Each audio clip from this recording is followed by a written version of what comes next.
আসসালামু আলাইকুম এভরিওয়ান। আশা করছি সবাই অনেক ভালো আছো। আল্লাহর রহমতে ও তোমাদের ভালোবাসা ও দোয়ায় আমরা অনেক ভালো আছি। তো আজকে নতুন একটা ব্লগ নিয়ে চলে আসলাম। তো আজকে তোমাদের সাথে শেয়ার করব সারাদিন এত ব্যস্ততার মাঝেও নিজের প্রিয় মানুষটার যত্ন কিভাবে নিই। তোমাদের ভাইয়ার জন্য আজকে তোমাদের ভাইয়ার একটা প্রিয় খাবার রান্না করব। আর আমি সকাল থেকে যা যা করি সেটাও তোমাদের সাথে শেয়ার করব। সকালে ঘুম থেকে উঠে বাড়ির যত কাজকাম আছে সেগুলো শেষ করে নিজেদের জন্য খাবার তৈরি করছি। আর আজকে আমাদের সকালের খাবার হবে রুটি ও ডিম ভাজা। তো এখন আমি ভালোই রুটি করতে পারি। আর দেখো আকাশটা কত সুন্দর লাগছে। তো এই তো আমার রুটি আর ভাজি ডিম ভাজি হয়ে গেছে। তারপরে আমি একটু বসে আরাম টারাম করে চলে এসেছিলাম তোমাদের ভাইয়ার জন্য রান্না করতে। তো ফার্স্টে আমি একটু গরম পানি দিয়ে আমার কড়াইটা একটু সুন্দর পরিষ্কার করে নিলাম। তারপরে এখানে কেটে রাখা পেঁয়াজগুলো দিয়ে দিব আমি। আর এই রান্নাটা করতে একটু পেঁয়াজ বেশি লাগে, সাথে রসুনও দিয়েছি, রসুনও অনেক মজা লাগে। তো তারপরে দিয়ে দিলাম তেল। তারপরে বাকি মশলাগুলো দেব, হলুদ, লবণ, মরিচ, এগুলো তো মানে সব রান্নাতেই লাগে। তো দিয়ে দিলাম আমি সব কিছুই।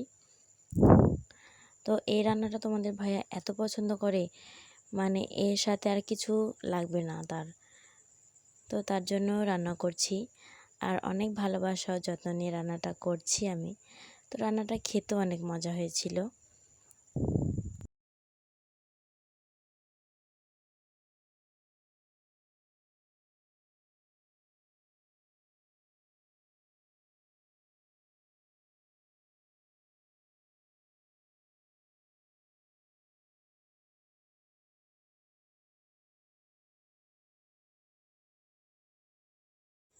তো আমার এই তো মশলাটা কষানো হয়ে গেছে, এখন আমি মাছ দিয়ে দিব। আর মাছ দেওয়ার পরে একটু নেড়েচেড়ে আমি ঢাকনাটা দিয়ে দেব।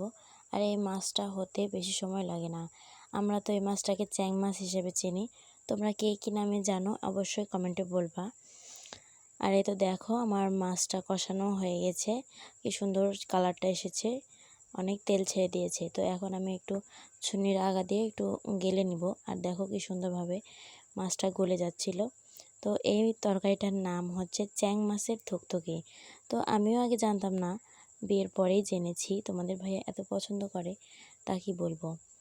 তো এখন আমি একটু পানি দিয়ে দিলাম। আর এই তো আমার রান্নাও হয়ে গেছে। তো অনেক ভালো লাগছিল তার জন্য, তার পছন্দের রান্নাটা করতে পেরে। তো আমি জানি না সে রান্নাটা খেয়ে কি বলবে। তো তোমাদের কাছে কেমন লেগেছে অবশ্যই কমেন্টে বলবা। 3 মিনিটের এই ভিডিওটা এত কষ্ট করে বানাই বন্ধুরা। তোমরা যদি ভালোবাসা দিয়ে পাশে থাকো আমার খুব ভালো লাগবে। যে পছন্দের জিনিস পেলে তাদের মনটাও ভালো থাকে, আমারও মনটা ভালো থাকে তাদের খুশি দেখলে। আসলে প্রত্যেকটা মেয়েরই এটাই আনন্দ যে তাদের স্বামী সন্তান খুশি থাকলে তারা খুশি হয়। আমি তো বাপের পছন্দের তরকারিটা রান্না হয়ে গেল, এখন ছেলের পছন্দের কদবেল মাখা করব। এখানে কদবেল অনেক কয়টাই ছিল, অনেক কয়জন মিলেই খাবো আমরা, তার জন্য তো এখন এটার প্রসেসিং চলছে। তো আমাদের সব কিছু রেডি। আর তো কাঁচামরিচ দিয়েছি দেখো কতগুলো, আমরা এত পরিমাণ ঝাল খেতে পছন্দ করি, তাই তো কাঁচামরিচ দিয়ে দিলাম। তারপরে সব কিছু দিয়ে ভালোভাবে মাখা করলাম। তো এই ভিডিওটা এডিট করতে যে আমার যে কি অবস্থা, তোমরা যারা যারা দেখবা হয়তোবা তাদেরও জিভে পানি চলে আসতে পারে।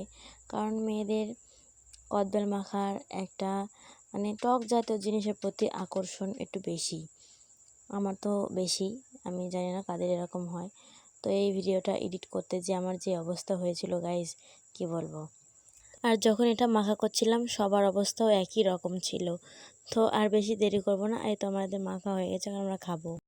করছি ভালো লাগবে তোমাদের সবার কাছে।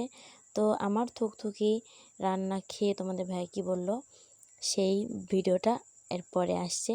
তো দেখতে থাকো, আমার সাথেই থাকো। ধন্যবাদ সবাইকে।